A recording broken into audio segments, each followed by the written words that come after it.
नमस्कार, मी भीमराव कडाळे पाटील, बीकेपी मराठीमध्ये आपलं सर्वांचं स्वागत. आज नवीन दिवस, नवीन विषय, नवीन दिवसाची नवीन अशी चर्चा. आज आपण चर्चा करणार आहोत की महाराष्ट्र राज्यातलं सोलापूर जिल्हा आणि सोलापूर जिल्ह्याचा मोहोळ तालुका, या मोहोळ तालुका आणि अनगर म्हटलं की राजन पाटील यांचं नाव येतं.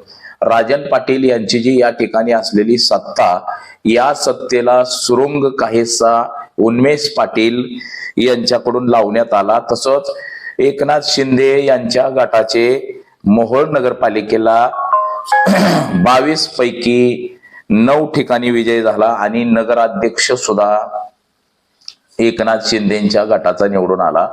अवघ्या 22 वर्षाच्या मुलीनं एकनाथ शिंदेच्या पक्षाकडून राजन पाटील यांच्या सत्तेला सुरुंग लावलेला आहे आणि राजन पाटील यांची एवढ्या वर्षाची जी सत्ता होती ही अक्षरशः उद्ध्वस्त करून टाकलेली आहे. मित्रांनो, भारतीय जनता पक्षाच्या उमेदवाराचा या ठिकाणी सपशेल पराभव, दारुण पराभव झाला आणि एकनाथ शिंदे गटाची सरशी झाली.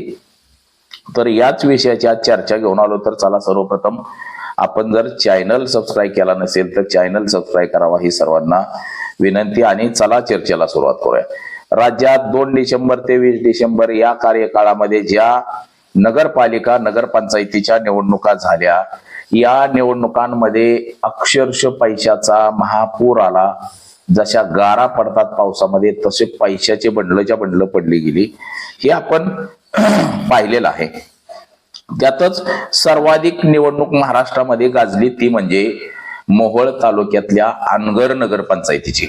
अनगर नगरपंचायतीची निवडणूक ही बिनविरोध कशा पद्धतीनं झाली हे आपण पाहिलं. त्या ठिकाणी उज्ज्वला थिटे यांनी कशी लढत राजन पाटील यांच्याशी दिली आणि त्या अनगरची निवडणूक अक्षरशः आता स्थगिती त्या निवडणुकीला मिळालेली आहे. म्हणजे राजन पाटील यांना उज्ज्वला थिटे नावाच्या महिलेनं शह दिला आणि अक्षरशः राजन पाटील यांना पुरून उरली की काय, असं काहीशी चर्चा आता ह्या मोहोळ तालुका आणि सोलापूर जिल्ह्यामध्ये सुरू झाली. त्यातच दुसरा धक्का राजन पाटील यांना म्हणजे मोहोळ नगरपालिकेची जी निवडणूक आहे ही आजवर राजन पाटीलच जिंकत आलेले आहेत आणि त्या सत्तेला सुद्धा सुरुंग लावण्यासाठी एक महिलाच कारणीभूत ठरली. तर चला, ते काय प्रकरण म्हणजे नेमकं कशा पद्धतीने ती निवडणूक जिंकली गेली. तर 2 डिसेंबर ते 20 डिसेंबर या दरम्यान ज्या नगरपालिका नगरपंचायतीच्या ज्या निवडणुका झालेल्या आहेत मित्रांनो, या नगरपंचायतीच्या निवडणुकांमध्ये नगरपालिका नगरपंचायत, तर त्यामध्ये मोहोळ नगर परिषदेची सुद्धा निवडणूक लागलेली होती. या निवडणुकीमध्ये उपमुख्यमंत्री एकनाथ शिंदे आणि त्यांच्या पक्षाचा म्हणजे सर्व पक्षीय मोहोळ नगरपालिकेमध्ये राष्ट्रवादी काँग्रेस पक्षाचे अजित पवार गटाचे जिल्हा अध्यक्ष उन्मेष पाटील आणि उज्ज्वला थिटे, त्याचबरोबर शिवसेना उद्धव ठाकरेंची असेल किंवा छोटे मोठे पक्ष असतील, या सगळ्या पक्षांना एकत्रित करून मोहोळ नगर परिषदेमध्ये सगळ्यांनी मिळून एक पॅनल तयार केला आणि राजन पाटील यांचा एक पॅनल म्हणजे भारतीय जनता पक्षाचा एक पॅनल. तर या ठिकाणी एकनाथ शिंदे गटाच्या सिद्धी वस्त्रे या उमेदवार, ही मुलगी अवघी 22 वर्षाची आहे. ती CA म्हणजे चार्टर्ड अकाउंटंट कडे काम करत होती. अवघा 7,000 रुपये तिला पगार होता आणि अचानक तिला नगराध्यक्ष पदाची लॉटरी लागली. तिला शिवसेना एकनाथ शिंदेच्या पक्षातून तिकीट जाहीर झालं. त्यानंतर ती प्रचारात दंगली आणि तिने भारतीय जनता पक्षाचे उमेदवार शीतल क्षीरसागर यांचा पराभव केला. या निवडणुकीमध्ये मोहोळच्या जनतेनं एकनाथ शिंदेच्या शिवसेनेचे 9 उमेदवार निवडून दिलेले आहेत आणि नगराध्यक्ष निवडून दिलेला आहे. यामुळं ही जी सिद्धी वस्त्रे आहे ही अवघ्या 22 वर्षाची मुलगी आहे आणि तिनं भारतीय जनता पक्षाच्या उमेदवाराचा 170 मतांनी म्हणजे शीतल क्षीरसागर हिचा पराभव केला. आता यामुळं भारतीय जनता पक्ष आणि एकनाथ शिंदे गटामध्ये ताण सुरू झालेला आहे आणि साहजिकच की राजन पाटील यांना हा मोठा धक्का म्हणता येईल. राजन पाटील यांची या परिसरामध्ये मोठी दहशत आहे. तसंच राजकीय वलय आहे, साखर कारखानदारी आहे, बँका आहेत, पतसंस्था आहेत. त्यांनी अनेक वर्षापासून या तालुक्यावरती राज्य केलेलं आहे. 3 टर्म ते मोहोळचे आमदार झालेले आहेत. राज्यमंत्री म्हणून त्यांना दर्जा मिळालेला होता आणि या विजयामुळं कुठंतरी राजन पाटील यांना हा मोठा धक्का असंच म्हणावं लागेल. आता यातच राजन पाटील यांच्या विरोधात जे उमेश पाटील म्हणून आहेत, सोलापूर जिल्ह्याचे राष्ट्रवादी काँग्रेस पक्षाचे ते अध्यक्ष आहेत आणि राजन पाटील सुद्धा आजवरती ते राष्ट्रवादी काँग्रेस अजित पवारांच्या पक्षात किंवा शरद पवारांचा जे एकत्रित असताना शरद पवारांसोबत म्हणजे गेली 50-55 वर्ष झालं ते पवार कुटुंबियाच्या सोबत आहेत. राजन पाटील यांचे वडील असतील किंवा राजन पाटील असतील, राजन पाटलांची मुलं असतील, ही शरद पवारांसोबतच आजवरती आहेत आणि त्यानंतर शरद पवार आणि अजित पवारांचे 2 पक्ष झाल्यानंतर त्यांनी भारतीय जनता पक्षामध्ये प्रवेश केला होता आणि भारतीय जनता पक्षामध्ये प्रवेश केल्यानंतर मात्र त्यांच्यावरती उन्मेष पाटील यांनी खालच्या पातळीत टीका केली, म्हणजे टीका टिप्पणी वाढली आणि राजन पाटील यांनी विधानसभेला सुद्धा एक समविचारी उमेदवार दिला राजन पाटील यांच्या विरोधात, म्हणजे राजन पाटील यांच्या उमेदवाराच्या विरोधात आणि साहजिकच तो उमेदवार सुद्धा म्हणजे तिथं निवडून आला. मोहोळचा जो आमदार आहे हा राजन पाटील यांच्या विरोधातला आहे, म्हणजे त्यांच्या आमदारकी सुद्धा विरोधात गेलेली आहे आणि आता नगरपालिका सुद्धा विरोधात गेलेली आहे. म्हणजे राजन पाटील यांच्या सत्तेला सुरुंग लावण्याचं काम ह्या 2 महिलांनी केलेलं आहे. एक उज्ज्वला थिटे ज्यांनी अनगर नगरपालिकेच्या निवडणुकीला उमेदवारी अर्ज दाखल केला. तो अर्ज जरी बाद झाला असला तरी विरोधात मात्र अर्ज आला, हे सगळ्यात मोठं आहे. आता ती न्यायिक प्रक्रिया सुरू आहे. सोलापूरच्या जिल्हाधिकाऱ्यांनी त्या निवडणुकीला स्टे दिलेला आहे. त्याचं आता ते प्रकरण कोर्टापर्यंत जाऊन पोहोचेल. कोर्टातनं काय निर्णय येईल तो येईल, परंतु राजन पाटील यांची जी एक हाती सत्ता या मोहोळ तालुक्यावरती आजवर होती, या सत्तेला कुठंतरी सुरुंग लावला गेलेला आहे असंच काहीच म्हणता येईल आपल्याला. आता हे सिद्धी वस्त्रे ही सर्वात कमी वयाची उमेदवार म्हणून तिच्याकडे पाहिलं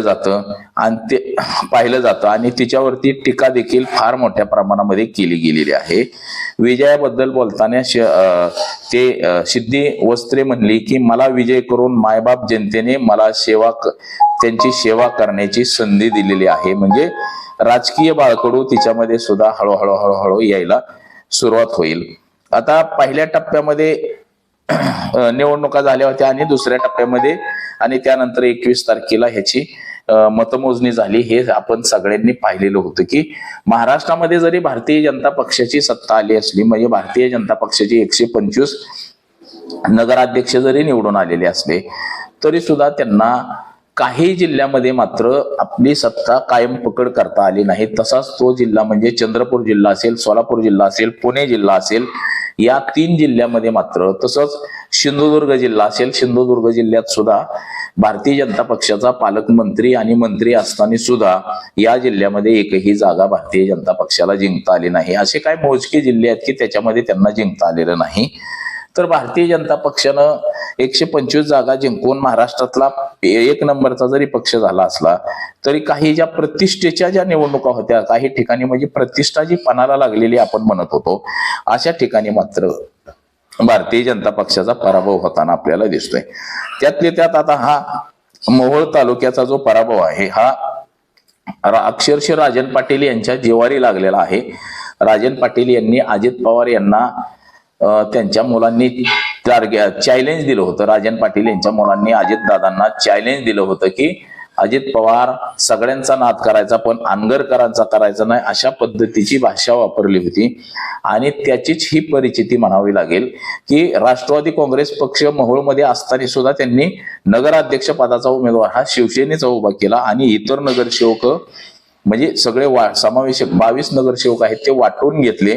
म्हणजे काय शिवसेनेला घेतले, काय राष्ट्रवादीला घेतले, काय समविचारी जे पक्ष आहेत या पक्षांना सुद्धा दिले आणि साहजिकच या निवडणुकीमध्ये राजन पाटील यांचा कसा तरी पराभव करायचा असंच काहीच सुरू होतं. म्हणजे काही करून राजन पाटील गटाचा हा पराभव करायचाच असा चंगच त्या राष्ट्रवादी काँग्रेसचे जिल्हाध्यक्ष उमेश पाटील, उज्ज्वला थिटे यांनी बांधलेला होता आणि तसाच काहीसा निकाल आला आणि गुलालाची उधळण ही मोहोळ तालुक्यामध्ये, मोहोळ शहरामध्ये फार मोठ्या प्रमाणामध्ये झाली आणि याचे पडसाद सुद्धा फक्त आणि फक्त मोहोळपुरते मर्यादित राहिले नाही, तर मोहोळ, अनगर आणि सोलापूर जिल्ह्यामध्ये याचे पडसाद उमटले की राजन पाटील यांचं जे एक हाती वर्चस्व या मोहोळ तालुक्यावरती आजवर होतं, या वर्चस्वाला कुठंतरी धक्का पोचला असंच काहीच एकंदरीत चित्र आपल्याला या मोहोळ तालुक्यामध्ये दिसतं.